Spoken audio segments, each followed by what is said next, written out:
Vamos a empezar entonces con la materia. Vamos a arrancar con la unidad número 1. La unidad número 1 es introductoria. Yo les había pedido que lean para la clase de hoy, aquellos que vinieron, dos textos, uno de Van der Sanden y otro de Moscovici. ¿Pudieron leer o no? ¿Sí? ¿Complicado? No. Llevadero, ¿no? Por ahí un poquito tedioso, si se quiere o no. Porque daban mucha vuelta, ¿sí? Bueno, la materia en realidad va a tener miles de ejemplos. Va a estar plagado de ejemplos. No descarten los ejemplos porque es la mejor forma de ir entendiendo. Cuando empiecen a ver ejemplos, métanse ahí, traten de entenderlos bien y van a ver que se les va a hacer mucho más claro después entender el concepto a través de los ejemplos, ¿tá? Vamos a empezar por Van der Sanden, que si bien aparece como segundo, creo que en la bibliografía, conviene leerlo siempre primero. Yo les había comentado que en la tradición de estudiar psicología social podemos pensar en dos perspectivas que no son antagónicas, pero sí que muestran caminos diferentes. Yo lo llamo así, no es que aparezca en alguna bibliografía, una perspectiva más psicologista y una perspectiva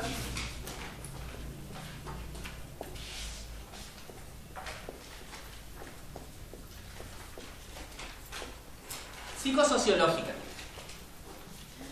Vamos a empezar a pensar, ¿no es cierto?, como en dos columnitas de conocimiento. Aquellas perspectivas más psicologistas las vamos a encontrar, por ejemplo, en Van der Sanden, sobre todo en la definición misma que aporta Alford. Vamos a ver que explica a la psicología social como una disciplina que parte de la psicología y que explica a partir de la psicología social.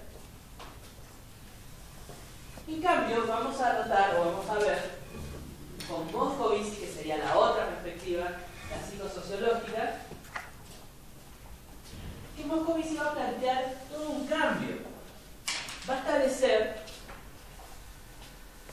un objeto particular o un objeto propio,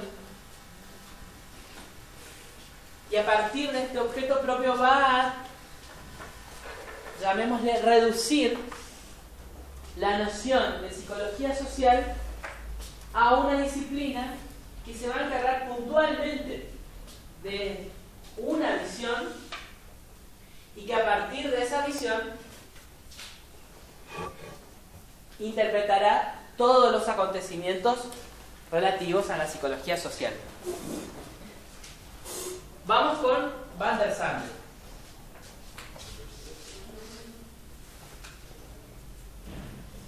Van der Sanden va a proponer una definición tomada de Alford, como yo les decía, en donde dice que se trata de una disciplina, una tentativa científica, ¿no es cierto?, de explicar. Si quieren hacer una lectura guiada, van a la página 17, primer párrafo.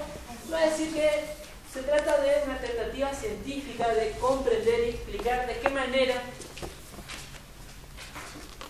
las ideas, sentimientos, conducta, relaciones, interacciones, etcétera, de una persona, ¿sí?, de una persona, son influidas o se influencian por la presencia activa de otras personas.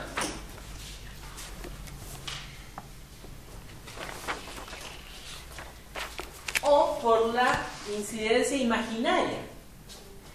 Acá tomamos algo que es interesante. Él dice que, de alguna manera, mis sentimientos, mis conductas, mis actitudes, mi modo de ser, ¿no es cierto?, influencia en las actitudes, los sentimientos, en el modo de ser de él. Que puede hacerlo de manera implícita, de manera explícita, de manera real, concreta o también imaginaria. ¿Cómo se podría entender la idea esta de imaginaria? Supongamos que mi Hernán y yo venimos a dar la siguiente clase. Y en su defecto viene un suplente. Y ese suplente da la clase de una manera atípica. Y a ustedes relativamente no les cae bien esa manera atípica de dar clase. ¿Ah? Internamente, ¿qué es lo que estarían pensando? Pucha, ¿por qué no están Hernán y el profe para que nos den la materia como la venía dando? Porque de esa manera la estaba entendiendo. De esta manera que lo da este nuevo profesor no lo está entendiendo. De esa manera nosotros imaginariamente estamos influenciando en una toma de decisión o en una apreciación que puede ser compartida por todos, tal vez generando un clima social que ni siquiera necesite de que se esté diciendo. ¿Por qué? Porque tal vez ustedes incorporaron un modo de ser por una rutina, por una especie de conformidad entre cómo se da la clase, cómo se dicta, etcétera, etcétera, etcétera. Genera un clima social compartido, no explícito, pero que después cuando se produce el espacio de rumor, ¿no es cierto?, se van todos afuera y dicen, qué clase de miércoles, ¿no? ¿Se entiende o no? Otro ejemplo. Supongamos que, y lo vamos a poner a Hernán, se pierde en una isla desierta, y en esa isla desierta está él solo, porque es desierta, ¿no es cierto?, tratando de sobrevivir de la manera que puede, y a un coco le pone flecos, le hace 2 agujeritos, una boca, y empieza a hablar con ese coco. Parecido a la película Náufrago, ¿no? Parecido, plagio. Un pequeño plagio a la película Náufrago. Y empieza a hablar, empieza a interactuar con ese coco, que se llama Coco encima.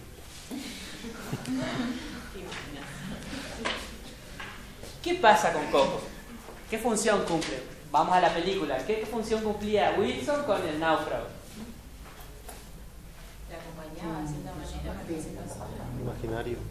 Imagínense que este buen hombre no se podía escapar de lo social. ¿Por qué?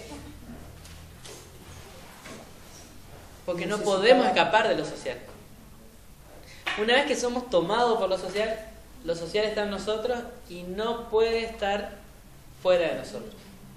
Pero ¿qué pasa si este buen hombre de chiquitito es tomado por una jauría de lobos, es tomado por una manada de monos, es tomado por un grupo de equinos? ¿Qué será? No tiene la influencia. ¿Qué será? No puede porque me incluye lo social. Incluirá lo social De los lobos. reductible a Lo que sea lo exacto. normal. Entonces, será un lobo, será un mono, será... Exactamente. No será un ser humano. O sea, físicamente, genéticamente, morfológicamente, óseamente, sería... O sea, si ve un antropólogo después dirá, esto fue un ser humano. Si lo ve un psicólogo social dirá, no es un ser humano, es un miembro de una manada, ¿no es cierto? O sea, tiene todas las características, tiene hasta el cerebro de un ser humano, pero no es un ser humano. ¿Por qué? Porque no fue tomado por lo social. Cuando digo tomado es de aprendido, ¿no es cierto? Porque lo social toma al sujeto, lo condiciona, lo modifica, lo desarrolla, lo genera y lo transforma. ¿Ah? Entonces, no es que está incorrecta esta definición, ¿no? Es perfecta, pero reductible a lo que quiere explicar Van der Sande, ¿no es cierto? Pero podemos ver que se trata de, más o menos, ¿no es cierto?, transformar la psicología individual y extrapolar esa psicología individual a la psicología social. ¿Ah? Les leo de nuevo. Es la tentativa científica de comprender y explicar de qué manera las ideas, sentimientos y conducta de una persona son influidos por la presencia efectiva, implícita e imaginaria de otras. En suma, la psicología social es el estudio de las personas al amarse, odiarse, trabajar, ayudarse, pelearse, confiar, mentir, robar, etc. O sea, todas las actitudes o atributos de la vida cotidiana del ser humano. ¿Tá? Vendría a ser que es el estudio de la vida cotidiana del ser humano en relación a lo social. ¿Tá? ¿Queda claro o no? Supongamos que yo les pido la definición y ustedes no se acuerdan de memoria, pero la saben explicar de esta manera. Queda comprendida. ¿Tá? El tema es cuando, por querer estudiar de memoria, cambian un par de palabras y dice otra cosa. ¿Tá? La idea es que no se aprenda de memoria, sino que se comprenda. ¿Tá? Bien. Otra cosita que me interesa acá de Van der Sanden es que tomen un poquito esto de la raíz histórica, hacemos un poco de historia, la psicología social, académicamente, ¿sí?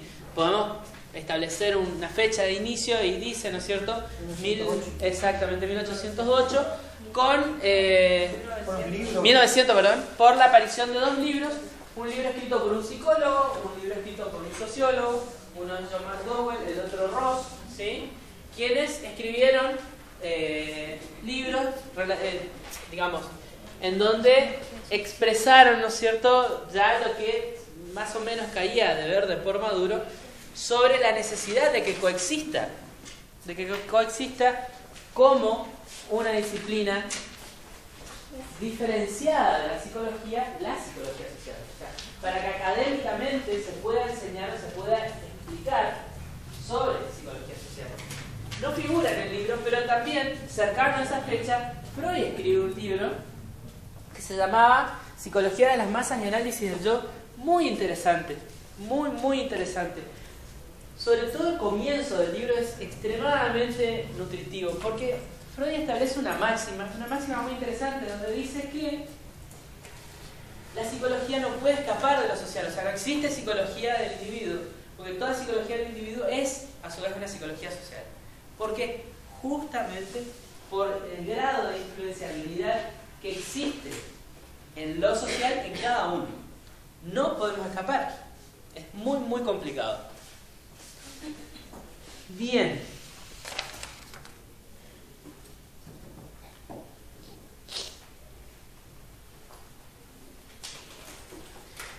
Si seguimos con el texto, vamos a ver que hay un apartado donde empieza a explicar sobre teorías.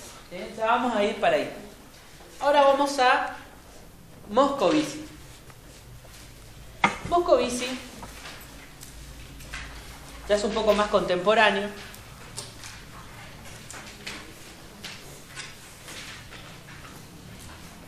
Creo que está vivo todavía Moscovici. No sé si Van der Sanden sigue vivo. Moscovici.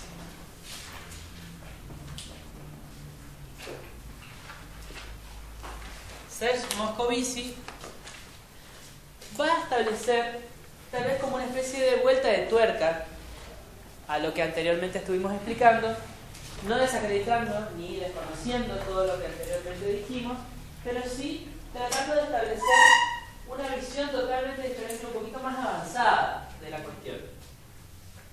Estableciendo primero que, también como una suerte de máxima, dirá Moscovici que la psicología social es básicamente el estudio del conflicto del individuo y lo social.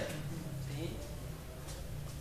A ver, ¿quiénes de los que leyeron dicen, yo alcancé a entender a qué se refería con esto del conflicto entre el individuo y lo social? ¿O quién no entendió, cosa de que yo no avance? ¿Qué es lo que entienden por el conflicto entre el individuo y lo social? A ver.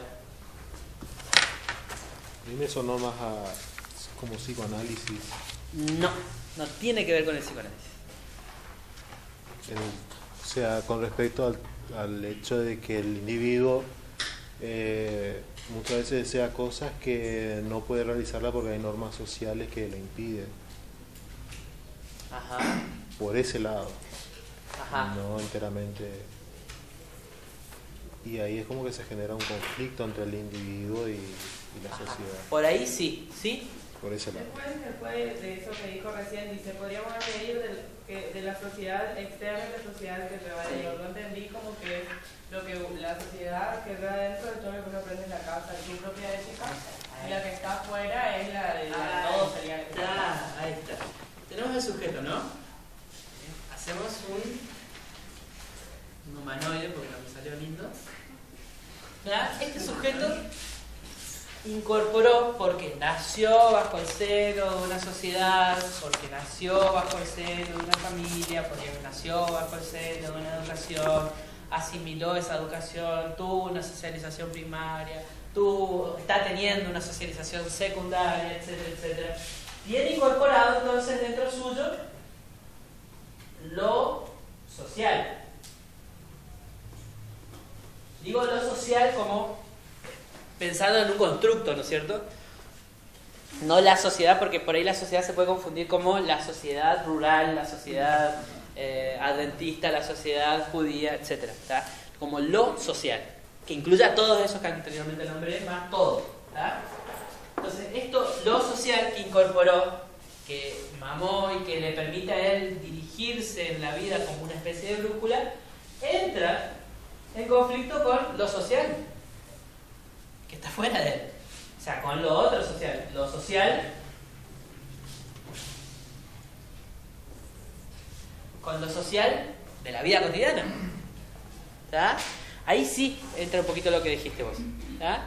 Es cuando, de golpe, por ejemplo, y generalmente se nota más en la exteriorización, ¿no es cierto? En la exteriorización sobre todo de las crisis, por ejemplo. Por ahí la mayoría es muy joven. Yo también era joven en ese momento, pero por ahí tal vez algún padre te cuente o hayan leído que hubo una época en donde había unos bonos, ¿sí? Creo que se llamaban Bonex, ¿puede ser, Esteban? Sí, los Bonex. Los Bonex, ¿no es cierto? Que en Está teoría... la edad, ¿Eh? Yo era un mozalbete. sí, los Bonex. Los Bonex, ¿no es cierto? Que vendría a ser como, bueno, como todo bono, ¿no es cierto? Un papel con un valor monetario, ¿no es cierto? Que hasta ese momento tenía un valor y de hecho se lo daba como parte de condensación de deudas, ¿no es cierto? O sea, por ejemplo, no tengo para pagar una suma de dinero, te agrego bonos que eso equivalían a dinero. De un día para el otro, el Estado dijo que los bonos no valían nada, eran papel. Imagínense cómo estaba la gente. O sea, si una persona entendió que tras su producción, la producción es remunerada y esa remuneración es en función de un esfuerzo y ese esfuerzo se vale gracias a un dinero que obtuvo a través de sacrificios, etcétera, etcétera, que un día para el otro día eso no vale nada. ¿Qué puede generar? Caos. Una gran neurosis. Esteban le va a contar qué pasó, ¿no? Yo era chico, yo no entendía muchas cosas. ¿Qué pasaba? Revolución. Pero mucha gente estuvo en crisis, ¿no es cierto? Sí. De hecho hubo hasta suicidios masivos, o sea... Algo parecido al corralito también que... Después, bueno, como cíclicamente vamos, parece repitiendo la historia, ¿viste? Parecemos neuróticos. Sí. Siempre es distinto, pero es lo mismo. Pero es bastante cíclico. Sí, tal cual. Después fue el corralito, ¿no es cierto? De golpe, el que tenía plata guardada no la puede sacar. Pero es mi plata. Sí, pero el gobierno la retiene porque no hay con qué sustentar ese fondo que dice usted tener. O sea, usted es cierto, juntó un dinero, pero no hay el equivalente en dólares nosotros, en dólares de ese dinero. O sea, en teoría entonces no hay ese dinero. Pero lo tiene. Pero está cerrado. ¿Ah? Entonces eso genera un conflicto. Ahí hay un conflicto económico notorio, ¿no es cierto? Pero verdaderamente nosotros pensamos en normativas y pensamos en cuestiones como preestablecidas que nos sirven a nosotros como una suerte de mecanismo de defensa para no estar constantemente pensando en qué es lo que va a suceder. O sea, creemos en que si yo deposito un plazo fijo que es a un mes, al mes siguiente tengo más valor de lo que deposité y puedo retirarlo. ¿Tá? Existe entonces todo un orden que se llama orden social, está preestablecido y que yo entiendo y que me sirve para poder manejarme socialmente de manera adecuada. ¿Tá? Entonces Moscovici también dirá que es como un conflicto entre lo que yo pude incorporar y lo nuevo, o lo que se trastoca. Cuando digo lo nuevo es que porque la sociedad está constantemente cambiando. O sea, dinámicamente va modificándose. De hecho, Nada es igual a lo anterior. ¿O no? ¿Vieron el dicho ese? No se puede volver a épocas pasadas, y es cierto, o sea, es imposible volver a tiempos pasados. Y cada vez se va modificando y cada vez más tenemos que adaptarnos, y esa adaptación implica entrar en crisis o en conflicto con lo que yo ya tengo incorporado. ¿Está? Para ello establecerá objetos de estudio. Y va a proponer dos fórmulas para esos objetos de estudio. El primero dirá que es el conflicto, ¿no es cierto?, del individuo y lo social, pero después se explayará un poquito más sobre un objeto particular, sobre la ideología y la comunicación. ¿Ya? La ideología y la comunicación. Y dirá que en función de su génesis, su estructura, y una palabra más dirá, y en función de su función. ¿Ya? ¿Qué significa esto? Los fenómenos, estoy acá en Moscovici.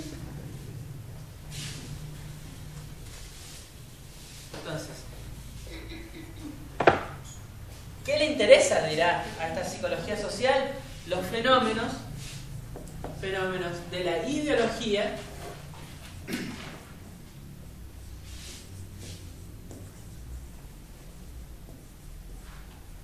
y la comunicación.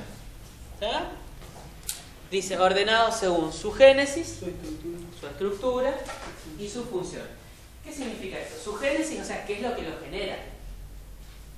Su estructura sería los elementos que lo componen, o sea, todos esos elementos interdependientes en sí que compondrán la ideología, que compondrán los sistemas de comunicación o los medios de comunicación o las herramientas comunicacionales o lingüísticas, simbólicas, etc. Y la función que estas cumplirán en lo social. ¿Ah? ¿Qué función puede cumplir esto? ¿Qué función va a cumplir esto otro? ¿Se comprende o no? Bien. Y una segunda fórmula dirá que es los fenómenos de comunicación. la segunda fórmula. ¿O las dije al revés? Hay una segunda La fórmula. primera es la ciencia del conflicto entre el individuo y la sociedad. Ajá. Y la segunda, Perfecto. la psicología social, la ciencia de los fenómenos de la ideología. Ah, está. Me estaba olvidando. Mira, lo dije. Bueno, esto va a cerrar una idea en donde vamos a ver una cosa muy particular. Dijimos que nosotros tenemos incorporado lo social en nosotros y a su vez entra en constante conflicto y modificación con lo social externo, ¿sí? Lo social objetivo o real. Hasta acá no estamos diferenciándonos con Van der Sanden o no. ¿Nos diferenciamos o no? ¿En qué?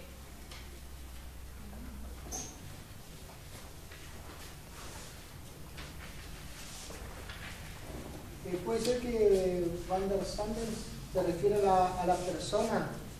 Ajá. O sea, las influencias interpersonales, digamos, cómo influye una persona en otra o la persona imaginaria, y este le apunta más a lo social, a la sociedad que uno lleva adentro, como esa rebelión que estábamos hablando recién. Apunta a un concepto social diferente de lo que entiende Van der Sanden. Habla como de, Van der Sanden habla como de la persona y otro objeto. Y la sociedad. La persona, sí. ¿Ah? Como dos elementos. ¿Ah? Sujeto, sociedad. ¿Sí? Sujeto, grupo. Sujeto, no sé, piquetero.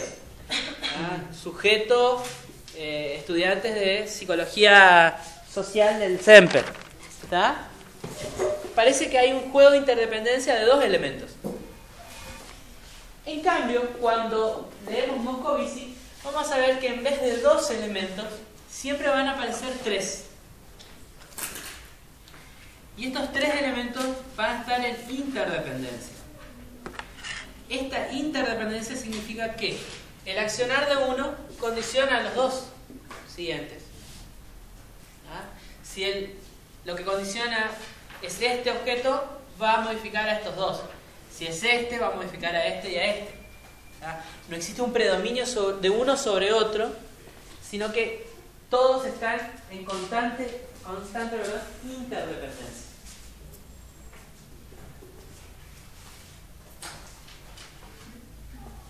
Y de hecho Moscovici va a empezar a hablar de diferenciar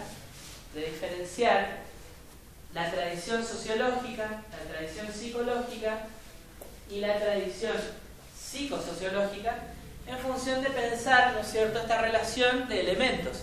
Y va a decir que la vinculación que tiene la psicología y la sociología es muy similar. ¿Por qué? Porque es una vinculación de dos elementos. ¿Cuáles serían? En lo social, por ejemplo, la psicología, en la sociología.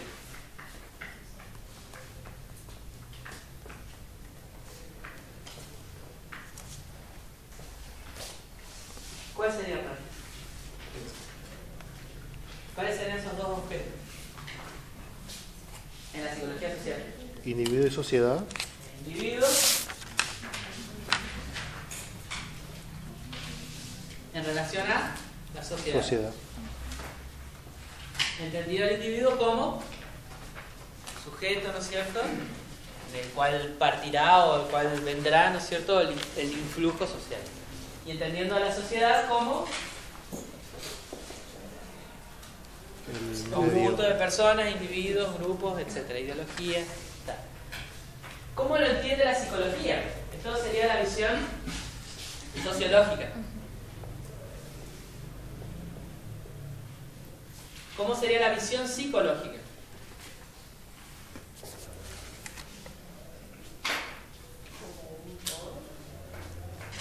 ¿Sí? Fíjense en el texto. Vamos a la página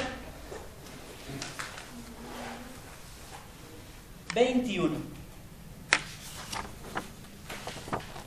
Un sujeto individual.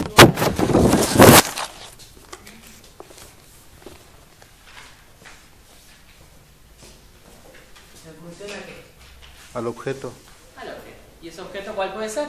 Medio ambiente, un estímulo. Un fenómeno de la conducta, el lenguaje. ¿Ah? O sea, sería la persona en función de el fenómeno observable o inobservable en el caso, por ejemplo, de el inconsciente. ¿Ah? Pero siempre en función de dos elementos. ¿Qué es lo que dirá sobre la psicología social? Y acá se da cuenta de una cosa. Fíjense, vayan a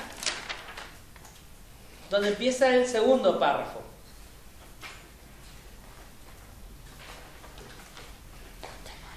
Fíjense que dice que esto se simplifica mucho. ¿Verdad?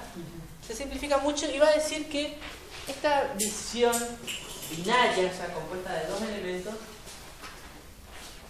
en psicología social puede ser entendida como una visión ternaria, o sea, compuesta por tres elementos.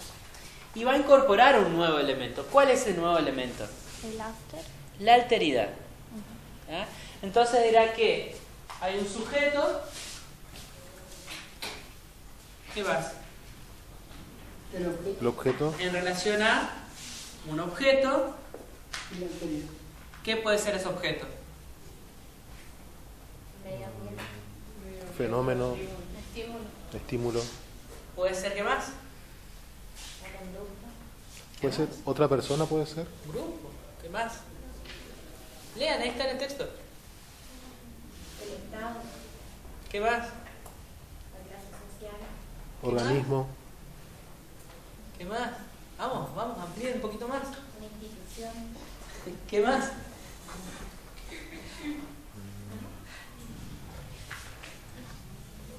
¿Qué más? Vamos.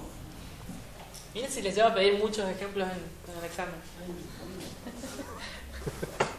Una clase, ¿qué más? Un boliche. Un espacio vital, por ejemplo, compuesto de... Exacto. ¿Qué más? ¿En función de qué? En función de un alter. ¿Ah? ¿Y qué es este alter? Ese alter es eso social que tenemos incorporado. ¿Ah? Es un individuo o un sujeto en función ¿Se acuerdan que hacíamos en el esquemita una flechita de conflicto de esta persona con lo externo, ¿no es cierto?, con lo social, en función a qué cosa, a lo que él tiene incorporado como social, ¿sí? A la alteridad, a ese Wilson que ponemos, o el coco de Hernán, ¿no es cierto?, que ponemos para poder incorporar, tener la sociedad con nosotros. ¿Se entiende o no? Bueno, no estoy muy convencido de que se entienda o no. ¿Eh? ¿No se comprende? A mí en la lectura me confunde. O sea, no caí bien en el alter, sin más el alter. O yo estaba medio dormido ya cuando estaba leyendo. ¿Qué entendías por alteridad? No, porque veía que habla de un alter sin más, un alter ego, y ahí ya. No ¿Qué es un alter ego? Eran dos cosas distintas, ¿no? Eso, Claro, por ejemplo, ¿qué es un alter ego? ¿Será un ¿Qué es un alter ego? A ver. El ego del sujeto. ¿No vieron todavía o sea, lo que se considera como alter ego y que no? En personalidad no revisan por ahí un poco lo que es la fenomenología y eso, ¿no? No, se suele entender como alter ego como aquello a lo cual yo aspiro, ¿sí?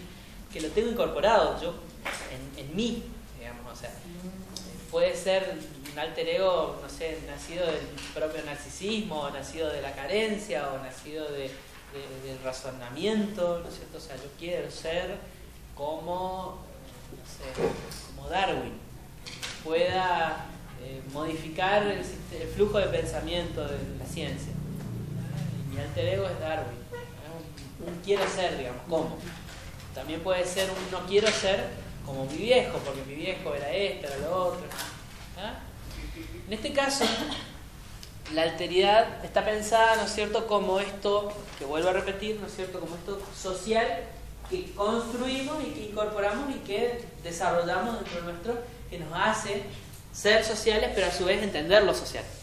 Porque por un lado somos sujetos sociales y por otro entendemos lo social. ¿Se comprende? Profe, Sí. Siguiendo esto, si se saca el alter, Sí. Nos queda una lectura binaria. ¿No es que desaparece el objeto?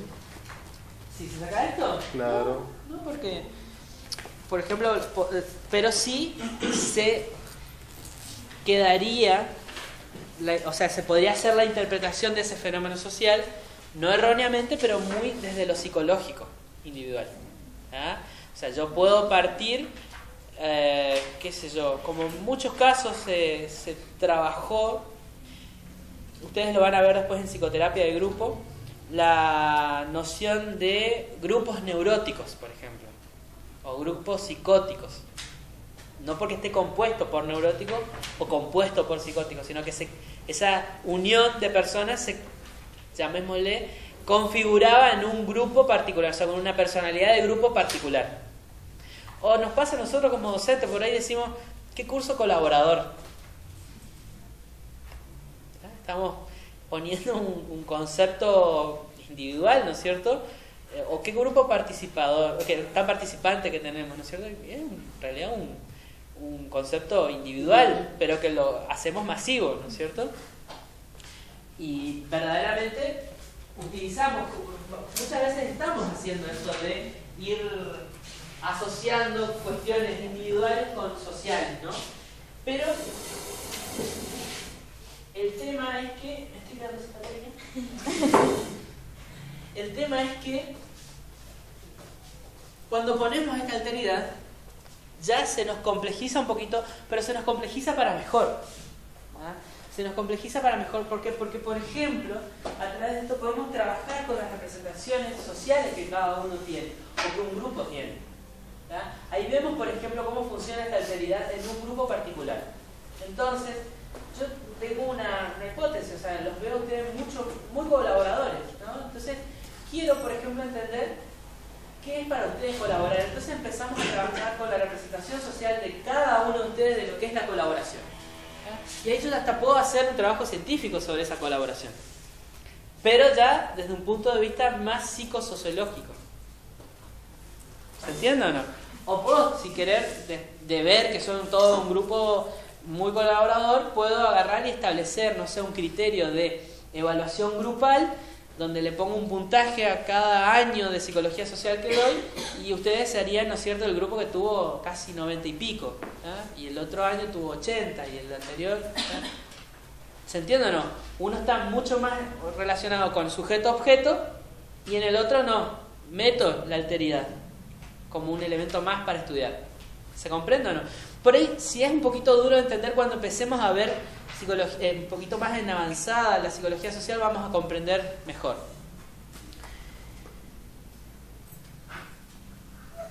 Sigo preguntando, ¿alguna cosita no se entendió? Repito, refuerzo de los conceptos, ¿se entienden o no? Por ejemplo, si yo pido la definición de Moscovici, tampoco necesito que me puedan decir con fidelidad de loro, ¿no es cierto?, exactamente la definición, pero sí que entiendan a qué se refiere con el conflicto del individuo con la sociedad y de los fenómenos de la ideología y de la comunicación. Y la visión, sobre todo la visión. La visión psicosocial es muy importante, porque esta visión psicosocial a su vez me va a condicionar el rol del psicólogo social. O sea, ¿condicionar en qué sentido? Condicionar en tener un rol distinto o sea, partiendo del rol del psicólogo, ya más propio como rol de psicólogo social. ¿Ah? Bien, a ver, ¿en qué seguimos?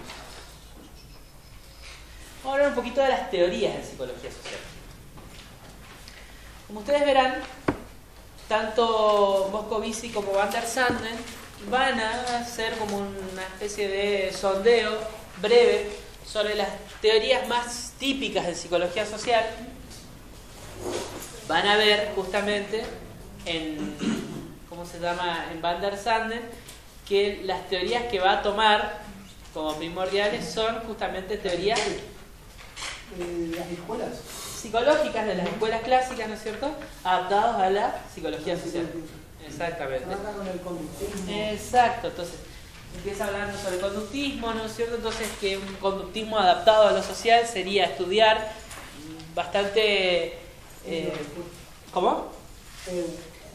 Estímulo-respuesta. Exacto. El fenómeno de estímulo-respuesta, ¿no es cierto? Después complejizándolo un poquito más, poniendo cuáles serían unos mediadores, cómo serían los reforzadores, ¿no es cierto?, para la habilitación o la estimulación de las conductas o la inhibición de las conductas y las respuestas. Después fíjense que va sobre las teorías de psicología social, más de orden gestáltico, en donde de la psicología gestáltica, no de la terapia gestáltica, que es otra cosa. Son dos cosas totalmente diferentes, psicología gestáltica y terapia gestáltica. Si bien comparten el nombre, no comparten absolutamente casi nada en cuanto al constructo teórico. La psicología gestáltica tiene un nacimiento en Alemania, ¿no es cierto? Estudiaban muchos fenómenos de la percepción, y los exponentes son Kühler, Kafka, Wertheimer, ¿no es cierto?, que estudiaban fenómenos relacionados con la percepción, cómo nosotros percibimos y cómo desarrollamos o generamos una gestalt, ¿no?, o sea, una configuración de lo que percibimos. Por ejemplo, Kafka, ahí dice en el libro, ¿no?, estudió digamos, el fenómeno phi, que sería el que un foco se vaya encendiendo en sucesión con otro, que da la sensación de que va moviéndose. Después, creo que Wertheimer fue uno de los precursores de las leyes gestálticas, ¿no es cierto? La ley de la figura, forma, fondo, la continuidad, etcétera, que todos vieron eso en primer año, ¿no es cierto? Y de la psicología cognitiva. La psicología cognitiva, si bien dicen que es como una especie de conductismo de segunda generación, nada que ver. O sea, la verdad que la psicología cognitiva no tiene mucho que ver con el conductismo, aunque toma muchos conceptos conductistas. Pero la psicología cognitiva es totalmente diferente, es otro paradigma, totalmente diferente al paradigma conductista, debido a que, en primera razón, pone la cognición como objeto de estudio, y no la conducta en sí. La conducta es un resultado, dirá, de la cognición, o sea, de los procesos mentales que van a desarrollar la conducta. Para lo que para los conductistas era una caja negra, inviolable, para los cognitivistas ya no, ya es cognoscente. O sea, ya podían establecer por qué y cómo se dan y se generan los procesos mentales. Vamos a ver en avanzada, ¿no?, que uno de los exponentes en psicología cognitiva va a ser Albert Bandura, y vamos a estudiar cómo a partir del aprendizaje social nosotros vamos incorporando todas las pautas de conducta, tanto sociales como individuales. Después, otra de las teorías es la teoría del campo de Kurt Lewin. La teoría del campo de Kurt Lewin, si bien Lewin fue de principio un gestáltico más, ¿no es cierto?, sus conceptos y nociones teóricas se fueron separando, adquiriendo una entidad propia. Verdaderamente Kurt Lewin fue un gran científico de la psicología. De él podemos destacar miles de conceptos, pero uno que llamó mucho la atención y que es muy utilizado hasta aún hoy es el concepto de campo vital, que él en realidad lo tomó de la termodinámica. En la termodinámica se establece que los campos están dominados por fuerzas y que la intervención de una fuerza condiciona la matriz de un campo mismo, ¿no? Entonces establece que entre las personas se configuran, ¿sí?, espacios vitales o campos vitales, ¿no es cierto? Y estos espacios vitales van a condicionar nuestra forma de ser y nuestra conducta en sí. O sea, no solo como individuos que vamos a conformar un espacio, sino también todos nosotros como un espacio mismo en donde todos configuramos un uno. A su vez que somos un uno individual, un uno total. ¿Ya? De ahí también que va a hablar sobre la noción de fuerza, de atracción, de rechazo, por ejemplo, de los vectores, cuando hay una comunicación, por ejemplo, en el caso de que se establezca una comunicación de grupo, por ejemplo, en este caso, en este campo, ¿no es cierto?, que yo estoy acá, todas las miradas casi todas se dirigen a mí, ¿no es cierto? Entonces, hasta se puede graficar la interacción que exista en este campo vital. Y si, por ejemplo, yo pongo una pregunta al alumnado, en este caso soy yo hacia ustedes. ¿Ya? A ver, ¿qué más? Teoría cognitivista. Teoría del intercambio social. La teoría del intercambio social es una teoría muy interesante porque nos permite aplicar dos conceptos, o sea, dos constructos teóricos para poder entender cómo, en algunos casos, ¿no es cierto?, o para poder dar explicación a algunos casos de relaciones interpersonales. Uno de ellos es el conductismo y el otro es la economía clásica. Entonces, lo que trataban de hacer estos teóricos es aplicar las nociones de la economía clásica en función de recompensa, estímulo, rechazo, etc., y pensar las interacciones como un intercambio o un interjuego económico, ¿verdad?, en donde yo obtengo un valor agregado. Costo-beneficio. Exacto, costo-beneficio, valor agregado. O sea, ¿cuál es el valor agregado de sentarse al lado del traga, por ejemplo? ¿Del nerd? Del nerd sería. Del nerd, del traga. No se usa más. Ah, bueno. De copiar. Anotá ahí, Hernán. Anotá eso, Hernán. No, chiste. No es que las esté estudiando.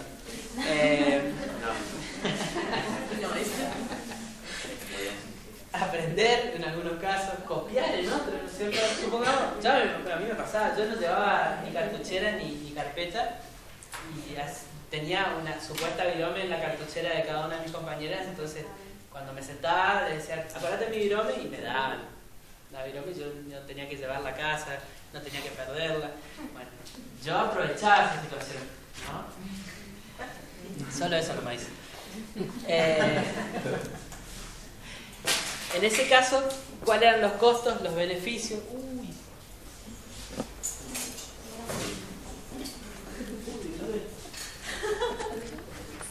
Hay pedazos por todos lados.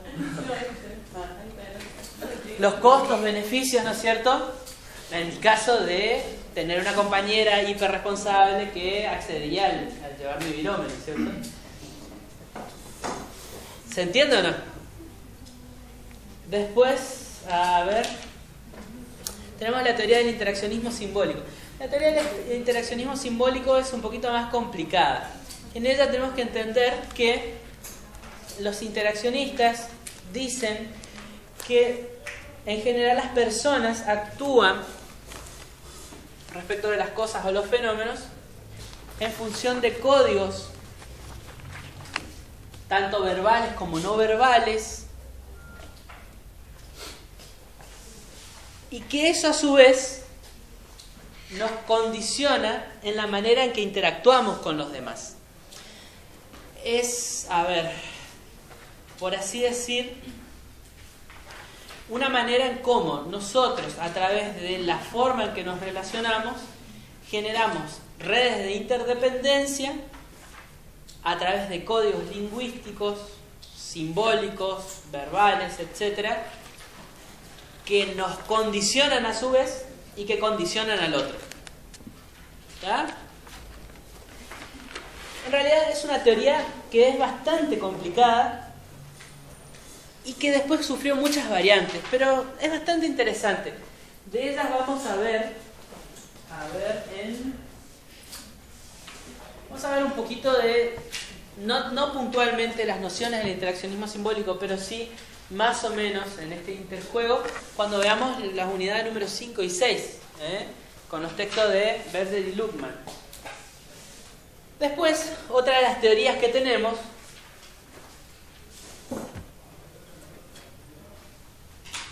es el de la etnometodología.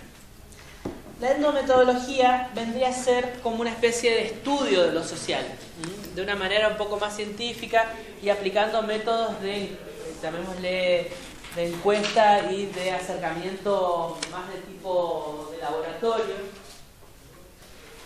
Una vez tuve un test etnometodológico y después se me extravió, que era muy interesante porque evaluaba la forma en cómo las personas interactuaban y la frecuencia con la que las personas interactuaban, y era muy fácil de tomar. La verdad que se me perdió, pero era muy interesante para ir viendo más o menos cómo funcionaba el sistema etnometodológico. Después vamos a ver en torno a Moscovici, que Moscovici va a decir que las teorías en psicología social se van a dividir entre paradigmáticas, fenomenológicas y la última, que me estoy acordando, Operatorias. y operatorias. Primera cuestión a resolver para la clase que viene.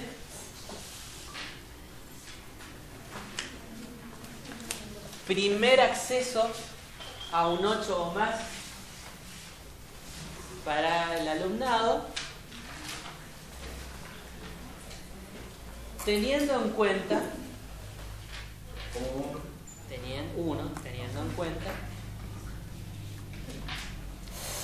las teorías propuestas por Van der Sanden, teniendo en cuenta las teorías propuestas por Van der Sanden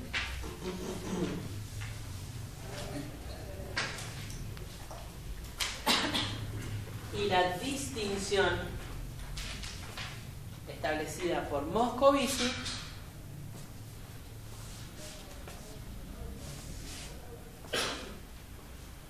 realizar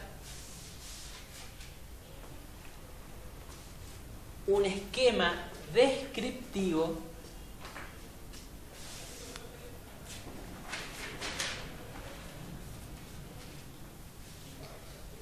donde se distingan las teorías operatorias fenomenológicas y paradigmáticas. ¿Ah? De las que anteriormente dijimos, y alguna que se me haya escapado, cuáles son operatorias, cuáles son fenomenológicas, cuáles son... ¿Ah? ¿Se entiende o no? Punto 1.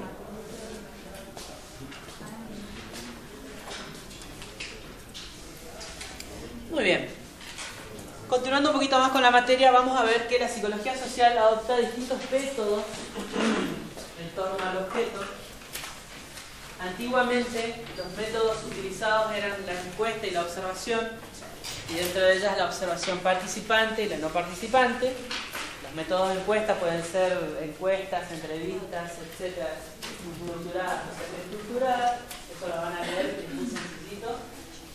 Quiero que vean el experimento Milgram, que figura ahí y que le vamos a subir con video en la página de Facebook, y voy a tratar a ver si puedo subir el link en Edmodo. Vean, ¿no es cierto?, el experimento Milgram, y de ahí va a partir la segunda pregunta.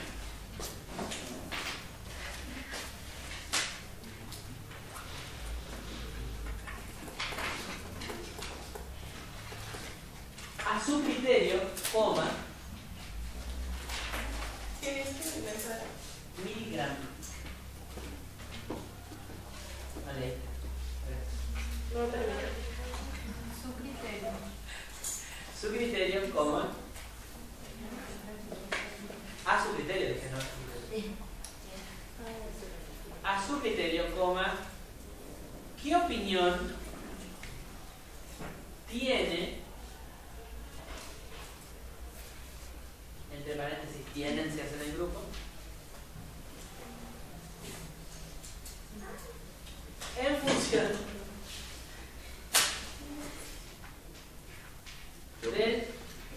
del dicho, perdón, del experimento de Milgram? Perdón, no lo mencioné.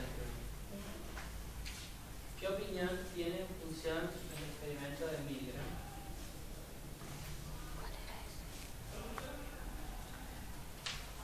Punto seguido. ¿Lo considera éticamente propicio, adecuado? ¿Lo considera éticamente propicio, adecuado, factible?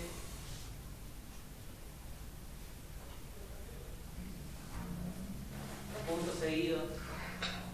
¿Fue eficaz? El ardid. Me con esa palabra. ¿Fue eficaz el ardid? Ardid es una treta, digamos, o sea. ¿Fue eficaz el ardid? Punto seguido. ¿Se podría haber llegado a la misma conclusión a partir de otro método?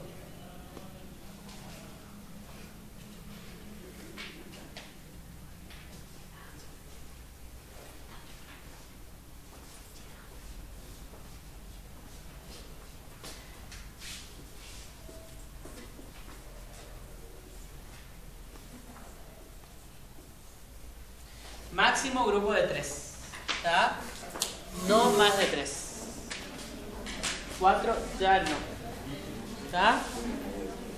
Porque hasta 3 reflexionan, hasta 3 trabajan en conjunto, hasta 3 opinan, más de 3 uno siempre queda fuera. O adrede o obligado. ¿Está? O sea, hasta 3 significa que pueden hacer individualmente, pueden hacer de a 2 o pueden hacer de a 3. ¿Está? Más de 3 no hay caso. ¿Está? Tienen que traer esto o sea, las respuestas se las tienen que traer la clase que viene. Clase que viene continuamos con el rol del psicólogo social. Vamos a dar un pantallazo de lo que es la psicología social en Latinoamérica, la parte histórica. Y arrancamos con... ¿Normas? Dale. Perfecto. Unidad 2, normas. quiero que lean para la próxima el texto.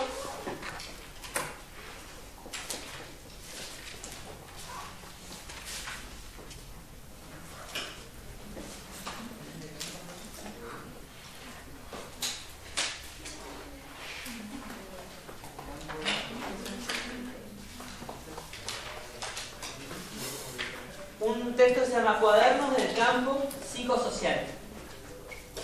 Es cortito, fácil de leer. Cuadernos del campo psicosocial. ¿Me permitís? Sí.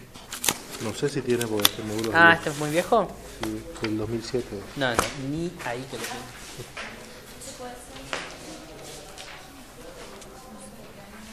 ¿Está en el módulo? Sí.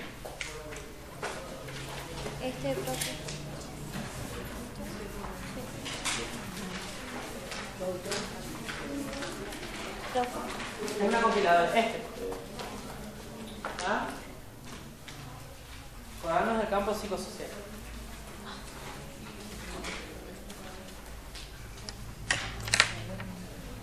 Me estoy guardando. Una era Correa, creo que era.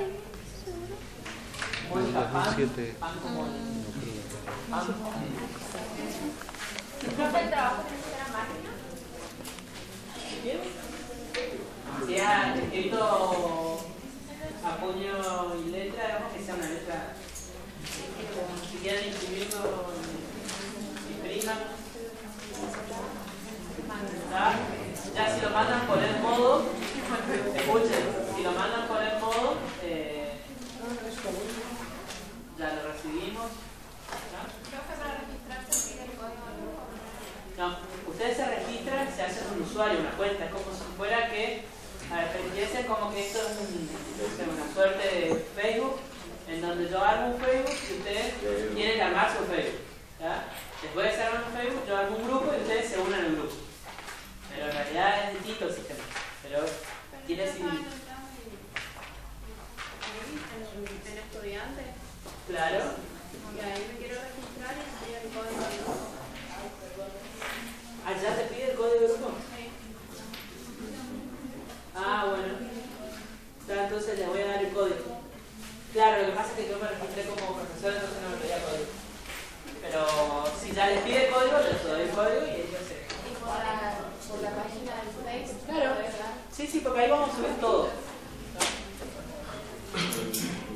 Pero como plataforma es más fácil porque ahí ustedes pueden mandarse el trabajo, queda guardado. Claro, pero para decir el código no la Sí, aparte, no sé si en la página del instituto ponen publicaciones o no. ¿Sí? Les puedo mandar a la gente acá que maneja la página ya el código para los alumnos de psicología social. Pero va a ser mejor la página del me gusta de psicología social. ¿Vos decís que va a ser más práctico? Sí. ¿Sabes lo que pasa con el Facebook? Que yo no estoy entrando últimamente mucho al Facebook. En cambio yo agarro, ya me llega el correo, quién mandó el trabajo, ya lo leo desde el correo, o sea, me es más práctico a mí desde el celular, no más directamente manejarme yo. Por eso quiero probar con este sistema, me gustó mucho más que el me gusta de Facebook. Bueno chicos, nos vemos la clase que viene. Traten de venir leídos con el texto, porque vamos a construir